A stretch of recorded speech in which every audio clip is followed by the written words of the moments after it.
album comes out June 19th. That's the next big thing. And then I'm going to shoot the Matrix sequels. And then I have Queen of the Damned, second book in the Anne Rice Vampire Chronicles will be out next year. So a lot of things to look forward to.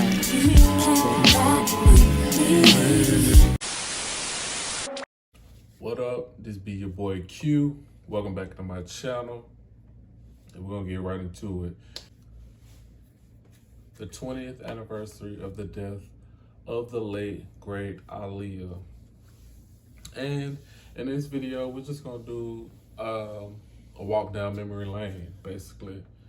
You know, and just celebrate her and memories and, you know, just story time, basically. So let's get right into it. I remember the first time I heard Aaliyah, it was around 1996. I was 9 years old, and that was around the time that my mom, she would go and purchase, you know, lots of music. Toni Braxton, TLC, Aaliyah, so many people, like all of the greats she had in her CD booklet.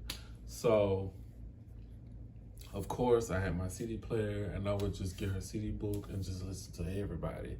And the one CD that stuck out, it was a lot that stuck out, but she had Aaliyah's first album, which is Age Ain't Nothing But a Number. And that was the first time that I ever just heard her voice and was introduced to who Aaliyah was. You know what I'm saying?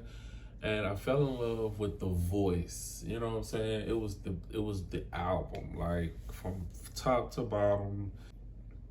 So, you know, it was basically solely just me listening to her voice and getting into her music, basically, that had me hooked to her. You know what I'm saying? And that era alone, you know, it was controversial, but it showed Aaliyah's talent. I dress in my baggy clothes every day, and I am a laid-back person, which is what I portray on the camera. I'm laid back, I'm mellow, kind of jazzy. I like the jazzy music, so it's really not much of a difference, which is probably why it's so easy, because it really is how I am. It's been said that a lot of these groups coming out, and a lot of artists have similar sounds, and they dress similar, and I did want something to kind of set myself apart from everybody else. And I would say that the kind of the jazzy type of flair that's in my songs kind of set me apart in a way, because everyone is, they say that everyone's kind of similar nowadays. Right. So it's really not much you really can do to change, you know, but I guess it just has to deal with you, your person, the character, really. I guess all you can really be is yourself. Yeah, if you be yourself, that's the best way to go, really. But it's tiring, but hey, nothing's gonna be easy. I really want this, so I'm working at it.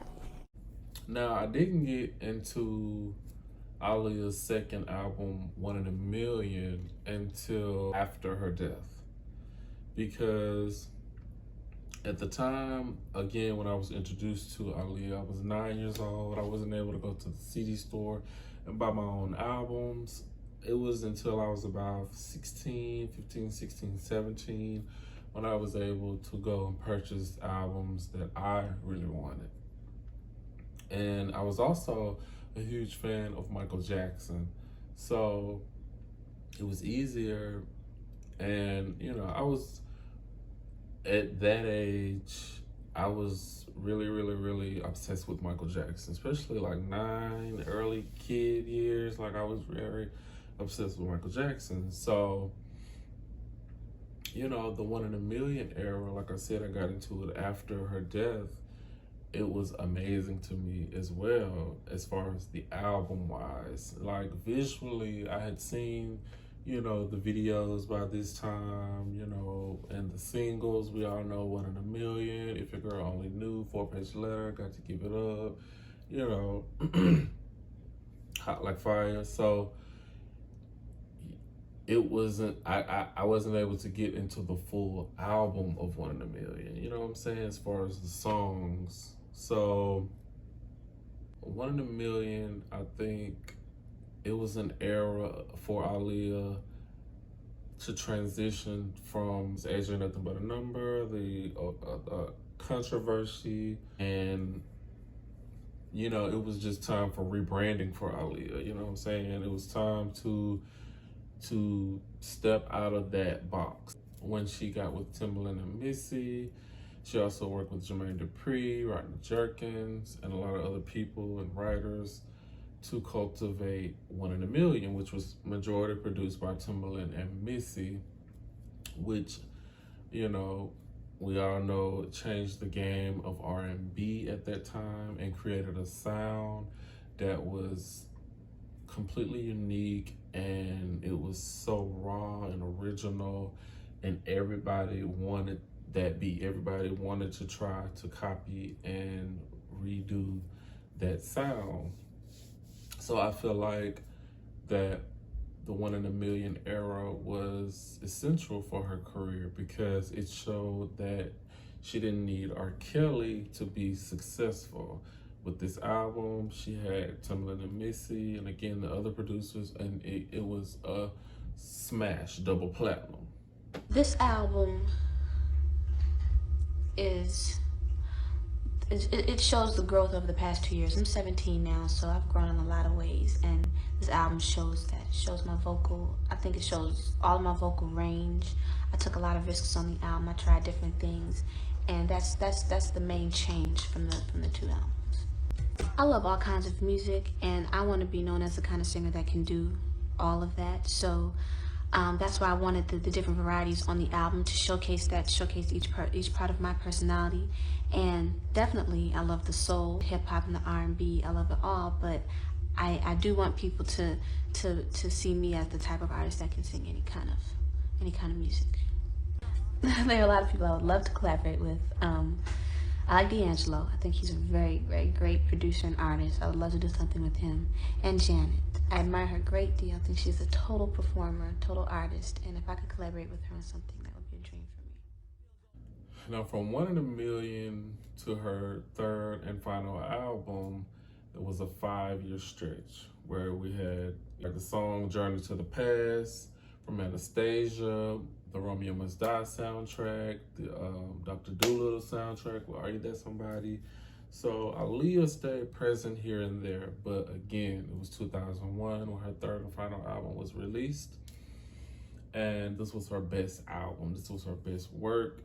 It was so mature, sexy, it was sensual, and she had a point to prove, and I think she proved that, you know what I'm saying? She didn't need Timbaland and Missy. And the sounds on this album were so unique, ahead of their time. August 25th, 2001, which was the last day of shooting for Aaliyah on her Rock the Boat video. She was supposed to wrap on August 26th, but they finished the day early, and she had a plane scheduled to come to pick her up the following day, but she wanted to get back to the States, to Damon Dash. You know, Aaliyah and her entourage, they board the speedboat from the catamaran, which was, you know, the last scene of that shoot, to go to the airport. The plane arrives, it's small, she's really not feeling it. She tells her brother, she tells Dame, you know, I really don't like this little plane. The video was shot in Miami, part of it, and then it was kind of added on that she would have to go to the Bahamas to shoot some footage. She really didn't want to get, when she saw the little plane, you know, she really wasn't too comfortable with that, you know. It's just so, it's crazy, but you know, what can you do? Again, it's a celebration of her legacy. You know, she was an amazing singer, dancer, actress, and she had just got finished, you know, doing her job and filming an amazing video. You know, it's unfortunate the circumstances that happened, that, you know, things happen for a reason, and they happen in, you know, in its proper time, you know, so you can't question things. But, you know, the what ifs are, you know, they can go beyond, because she has so much potential, you know, in the acting world, in the dancing world. Like, she could, there's so many avenues that Aaliyah could have explored, and she could have been like one of the most iconic figures in entertainment right now, you know what I'm saying? And for it to be 20 years later, it's amazing. Like, I was 13 years old when she passed away, and I was at school. I was in the 8th or 9th grade. I remember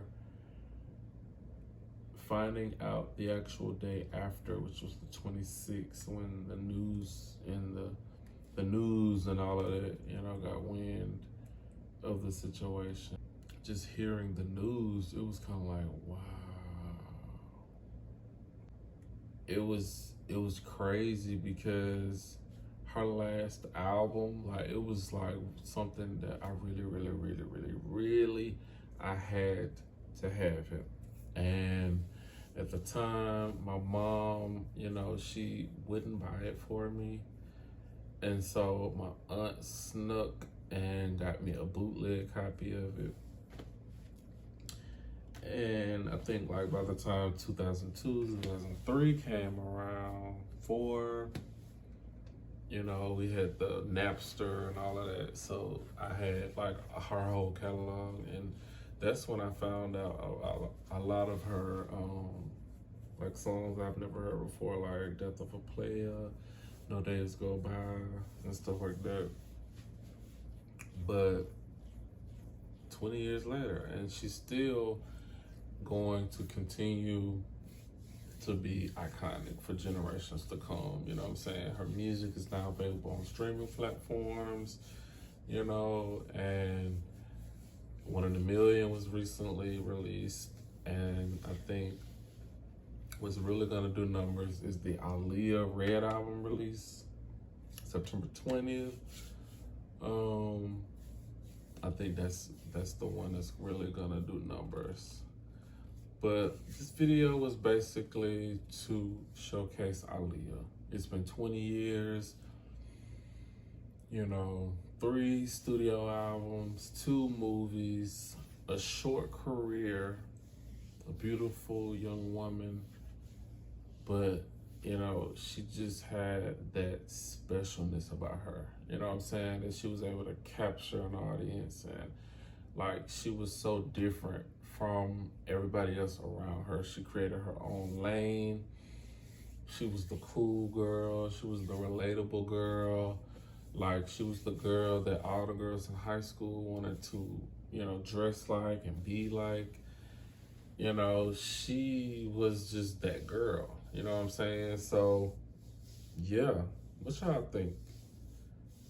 How old were y'all when she passed away? Like, are you a new fan? Like, how do you feel about the 20th anniversary?